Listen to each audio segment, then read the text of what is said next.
اللہ الرحمن الرحیم۔ السلام علیکم ناظرین، یسوٹو نیوز کے ساتھ ایک خصوصی رپورٹ کے ساتھ آپ کے لیے حاضر خدمت ہیں۔ کرونا وائرس کی صورتحال اور لاک ڈاؤن نے بڑی صنعتوں اور کاروباری افراد کو گھٹنے ٹیکنے پر مجبور کیا ہے، مگر دنیا میں چند افراد ایسے ہیں کہ جن کی اربوں روپے کی دولت میں غیر معمولی اضافہ دیکھنے میں آیا ہے۔ اس غیر معمولی اضافے کی بعض لوگ تو یہ توجیہ پیش کرتے ہیں کہ یہ ایک یہودی کمپنیاں ہیں اور یہودی سازش اور نظریات کی وجہ سے اس پینڈمک صورتحال کو پیدا کیا گیا اور ان کو مالی فوائد پہنچانے کی کوشش کی گئی۔ لیکن اس کے ساتھ ساتھ اگر اس چیز کے اوپر غور کیا جائے تو دیکھا جائے پینڈمک کی صورتحال پوری دنیا میں ہے، اور پوری دنیا میں چند لوگوں نے آپ کے ارد گرد بھی ہو سکتے ہیں، پوری دنیا میں مختلف جگہوں پر ہیں،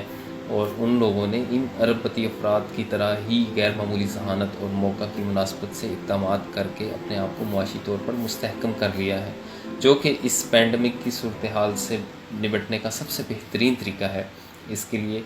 آپ دوستوں کی معلومات کے لیے عرض کرتے چلیں کہ جو اربوں روپے جن لوگوں نے کمائے ان کی دولت تو ریکارڈ پر آ چکی ہے۔ فوربس میگزین کے مطابق دولت مندوں کی عالمی فہرست میں 1 جون سے ایمیزون کے مالک جیف بیزوس 148 ارب ڈالر کے ساتھ پہلے نمبر پر تھے، بل گیٹس 108 ارب ڈالر کے ساتھ دوسرے، فرانس کا برنارڈ آرنالڈ خاندان 102 ارب ڈالر کے ساتھ تیسرے، اور فیس بک کے مالک مارک زکربرگ 85 ارب ڈالر کے ساتھ چوتھے نمبر پر ہے۔ ان لوگوں نے اپنی دولت میں اضافہ کیسے کیا؟ یہ چیز آپ سوچنے پر مجبور کرتی ہے، اور سب سے پہلے یہ چیز کہ پینڈمک کی صورتحال کے اندر ان کمپنیوں نے جو اپنے بزنس کے اندر کچھ اصلاحات کر لیں، جس کی وجہ سے ان لوگوں کو اربوں روپے کا فائدہ ہونا شروع ہوا۔ پینڈمک کی صورتحال میں ظاہر سی بات ہے تمام لوگ گھروں میں محصور تھے، اور احتیاط اور سماجی فاصلے کی وجہ سے سوشل ایکٹیویٹیز نہ ہونے کے برابر تھیں۔ فیس بک کو روزمرہ کی ایک چیز ہے جو آپ لوگ یوز کرتے ہیں۔ آپ دیکھنے میں آیا ہے کہ فیس بک کے اوپر بہت سے نئے اکاؤنٹس بن چکے ہیں، بہت سے نئے ٹرینڈ چل چکے ہیں، بہت سی ایسی چیزیں جن کی وجہ سے پہلے فیس بک کے اوپر آپ کو بلاک کیا جاتا تھا، اب نہیں کیا جاتا۔ فیس بک کے اوپر بہت سی پرانی ویڈیوز نئے ناموں کے ساتھ آ رہی ہیں، جس کی وجہ سے ان کی ویورشپ میں اضافہ ہو رہا ہے۔ اس وجہ سے بھی ان کمپنیوں کو فائدہ ہو رہا ہے۔ ایمیزون اس وقت دنیا کی نمبر 1 کمپنی ہے آن لائن بزنس کے اندر، اور جب کہ صنعتیں بند ہو چکی ہیں جن صنعتوں کی مارکیٹنگ آن لائن کے تھرو کی جاتی ہے، ان کی وجہ سے ایمیزون نے بھی اپنی پالیسی چینج کی اور نئی چیزیں لے کر آئے مارکیٹ میں، جس کی وجہ سے ان کو بھی اربوں روپے کا فائدہ ہوا ہے۔ حقیقت کیا ہے؟ حقیقت یہ ہے کہ دنیا کے ہر کوشے میں ایسے لوگ موجود ہیں جنہوں نے کووڈ-19 کے تناظر میں نئے کاروباری آئیڈیاز بروکار لا کر کرونا کی صورتحال میں معاشی طور پر استحکام حاصل کر لیا ہے۔ ایسے لوگ آپ کے ارد گرد بھی ہو سکتے ہیں، مگر افسوس کا مقام ہے کہ دنیا کی آبادی کے بیشتر حصے نے صرف خود کو وبا کے رحم و کرم پر چھوڑ دیا اور اس وبا سے مقابلہ کرنے میں جرأت نہیں دکھائی، اور ان میں سے بہت کم ایسے ہیں جنہوں نے نئی کاروباری سوچ کو تقویت دینے میں مدد کی ہے۔ امریکی think tank institute of policy studies کے مطابق گزشتہ 10 ہفتوں کے دوران ارب پتی افراد کی دولت میں 485 ارب ڈالر کا اضافہ ہوا ہے۔ اس عرصہ میں امریکی ارب پتی افراد کی فہرست میں 16 ناموں کا اضافہ بھی ہوا ہے۔ دیگر معاشی گریڈنگ کے جو میگزین ہیں فوربس وغیرہ، ان کی تصدیق بھی سامنے آ چکی ہے، جن میں یہ بات کی گئی ہے کہ وبا کے آغاز میں ارب پتی افراد کی دولت گھٹنا شروع ہوئی، مگر وقت کے ساتھ ساتھ جوں آن لائن کاروبار بڑھا، ارب پتی افراد کی دولت بھی بڑھنا شروع ہو چکی ہے، اور سب سے زیادہ فائدے میں ٹیکنالوجی کمپنیوں کے مالکان رہے ہیں۔ صرف ایمیزون اور فیس بک کے بانیوں کی دولت مجموعی طور پر 63 ارب ڈالر بڑھ چکی ہے۔ اس کی بڑی وجہ حصص بازار میں ان دونوں کمپنیوں کے شیئرز کی قیمت بلند ہونا اور ان کی نئی اصلاحات ہیں۔ ایمیزون کے شیئرز کی قیمت 42% اور فیس بک کی 53% بڑھی ہے، اور اب سننے میں آ رہا ہے کہ سب سے زیادہ تیزی سے ترقی کرنے والی معیشتیں ایمیزون کے اندر سرمایہ کاری کرنے کا ارادہ رکھتی ہیں، جن میں جنوبی ایشیا میں انڈیا سر فہرست ہے۔ یہ بات قابل ذکر ہے کہ پہلے سے آن لائن کاروبار کرنے والوں کے ساتھ پاکستان سمیت دنیا بھر میں آن لائن خدمات کی فراہمی کا آغاز کرنے والوں کی تعداد بہت ہی کم ہے، جبکہ اس دوران دنیا بھر میں اربوں افراد نے خود کو وظائف اور حکومتی امداد سے منسلک کر لیا۔ یہاں تک کہ امریکہ میں کروڑوں افراد نے حکومت کو آگاہ کیا ہے کہ وہ ذریعہ آمدن سے محروم ہو چکے ہیں، اس لیے ان کی مدد کی جائے۔ معاشی ماہرین کا خیال ہے کہ مزید کروڑوں افراد بے روزگار ہوئے ہیں جو سفید پوش اثرات مدد طلب کرنے سے کتراتے ہیں، یا جن کے پاس قانونی دستاویزات نہیں، یا وہ بے روزگاری الاؤنس حاصل نہیں کر پاتے۔ ناظرین، یہاں ہم ان لوگوں کا ذکر کریں گے جنہوں نے اپنی غیر معمولی صلاحیتوں کا استعمال کر کے کرونا وائرس کی صورتحال کو اپنی طاقت بنایا اور اپنے کاروبار بند ہونے کا شکوہ کرنے کے اور کف افسوس پلنے کے بجائے اپنی نئی توانائیوں کے ساتھ نئے چیلنجز کا مقابلہ کرنے کے لیے اٹھ کھڑے ہوئے۔ یہاں سر فہرست میں ذکر کروں گا راولپنڈی کے ایک نوجوان کا جو پیشے سے امپورٹ ایکسپورٹ اور کارگو ہینڈلنگ کے کاروبار سے وابستہ ہے اور کرونا وائرس کے باعث لاکھوں روپے ماہانہ آمدنی سے محروم ہونے کے بعد آن لائن فوڈ چین کے کاروبار سے وابستہ ہو چکا ہے۔ ویڈیو کے آخر میں آپ سے ملاقات کراؤں گا مدثر اقبال کاظم کی، جنہوں نے آن لائن فوڈ چین کا آغاز کیا اور آپ کو گھر بیٹھے لاکھوں روپیہ ماہانہ کما رہے ہیں۔ اس کے ساتھ ساتھ راولپنڈی کے ایک معروف ریسٹورنٹ سے وابستہ ملازم نے تحقیق کرنے پر ہمیں بتایا کہ ان کا کاروبار کرونا وائرس کی صورتحال میں گھٹ کر 1/4 رہ چکا تھا، جس کے بعد انہوں نے ایک فوڈ سپلائر سے معاہدہ کر لیا، مگر خاطر خواہ فائدہ نہیں ہو سکا۔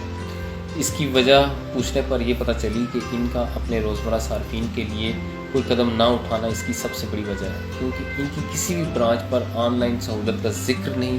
ملتا اور نہ ہی صارفین کو آگاہی فراہم کی گئی۔ اس کے علاوہ ان کے پاس روزانہ جو صارفین آیا کرتے تھے، جن کی وجہ سے ان کی برانچز پاکستان میں مشہور ہو چکی تھیں، ان کا آن لائن کاروبار کی طرف آگاہی نہ فراہم کرنے کی وجہ سے وہ لوگ ان کے اس وقت ریگولر کسٹمر نہیں رہے، جس کی وجہ سے لوگ گم کا شکار ہیں۔ اور سب سے بڑی چیز جو اس وقت پاکستان میں ان ارب پتی افراد کی طرح آن لائن کاروبار کی حوصلہ شکنی کر رہی ہے اور لاک ڈاؤن کو بار بار کھولنے یا اس کو نرم کرنے پر جو زور دیا جا رہا ہے، جس کی وجہ سے لوگ گم کا شکار ہیں۔ چونکہ پاکستان حکومت گم کا شکار ہے، اس کی وجہ سے پاکستان کے کاروباری اور افراد جو صنعتوں کے مالکان ہیں وہ بھی گم کا شکار ہیں کہ وہ نئی صورتحال کے مطابق اقدامات کریں یا حکومت کی پالیسیوں پر بھروسہ کریں۔ اس وجہ سے ہم یہ مطالبہ کرتے ہیں حکومت کے ساتھ کہ وہ اس پینڈمک کی صورتحال میں عوام کو طفل تسلیاں دینے کے بجائے ایک مجمل لائے عمل پر عمل کرنے دیں، تاکہ لوگ اس صورتحال سے فائدہ اٹھائیں، کیونکہ آنے والا دور آن لائن بزنس کا دور ہے، اور جس کی وجہ سے لوگ جو اس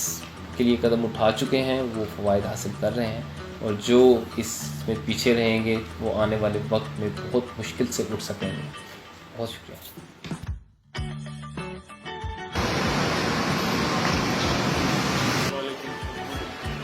کتنے تو لاک ڈاؤن لگا تھرڈ ماہ کے اینڈ میں تھا۔ اچھا، رمضان میں تو بالکل جب لاک ڈاؤن بالکل سخت تھا تو پھر تو بالکل ہی نہیں تھا، تو ابھی کچھ بہتری ہے لیکن ایسا نہیں ہے، تقریباً 50 سے 60%۔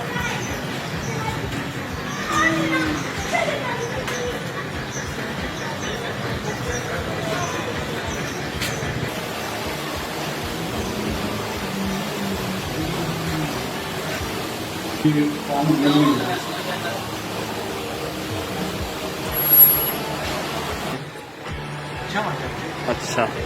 اور